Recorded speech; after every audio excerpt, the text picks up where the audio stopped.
Hello, welcome back to the channel. So this is the series of interview question and answers. हमारे 11 part हो चुके हैं. This is the 12th part. So the topic for today is role of board of directors in corporate governance. क्या role होता है board of directors का in corporate governance. And also as I said before, try to practice on your own. आप अपने बोलने का try करो, because अगर आपको बाई चांस भी एक क्वेश्चन इंटरव्यू में पूछा जाए तो आपको क्लिक कर सके. Okay, so I will just explain you in English as well as in Hindi. Okay, so अगर आपको ये पूछा जाए role of directors in corporate governance, तो क्या है role. The board of director plays a very crucial role in corporate governance, as it is responsible for overseeing the management, ensuring compliance with laws and protecting stakeholders' interests.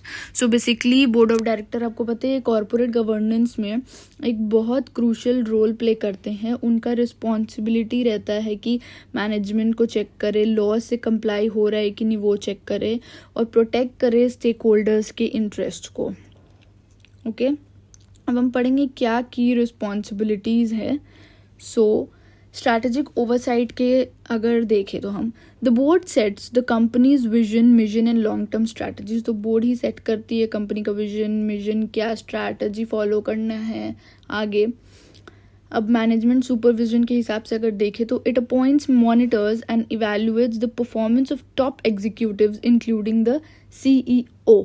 So basically आप जानते ही हो कि top executive का performance को evaluate करता है, check करता है, मॉनिटर करता है, including CEO of the company. Next, risk management. The board identifies and mitigates financial, operational and legal risk. So basically board identify करती है क्या रिस्क है, चाहे वो लीगल रिस्क हो, चाहे वो फाइनेंशियल या ऑपरेशनल रिस्क हो. नेक्स्ट इज अगर कंप्लायंस एंड एथिक्स के हिसाब से बात करें तो बोर्ड क्या इंश्योर करती है. Ensures that the company adheres to legal, regulatory and ethical standards. Okay, so company सही से फॉलो कर रही है जो स्टैंडर्ड्स होते हैं, चाहे वो एथिकल हो, रेगुलेटरी हो या लीगल हो. ओके, आगे फाइनेंशियल ओवरसाइट्स. फाइनेंशियल ओवरसाइट के हिसाब से देखा जाए तो बोर्ड क्या करती है, approves budget, financial statement and ensures transparency in financial reporting. आप समझ गए होंगे. And next is shareholder protection के हिसाब से अगर देखा जाए तो एक्ट करती in the best interest of shareholders while balancing the needs of other stakeholders. Okay, so सही इंटरेस्ट जो बेस्ट तरीके से वो काम कर सकती है वैसे करती है, मैनेज करती है एंड बैलेंस करती है needs of the stakeholders को.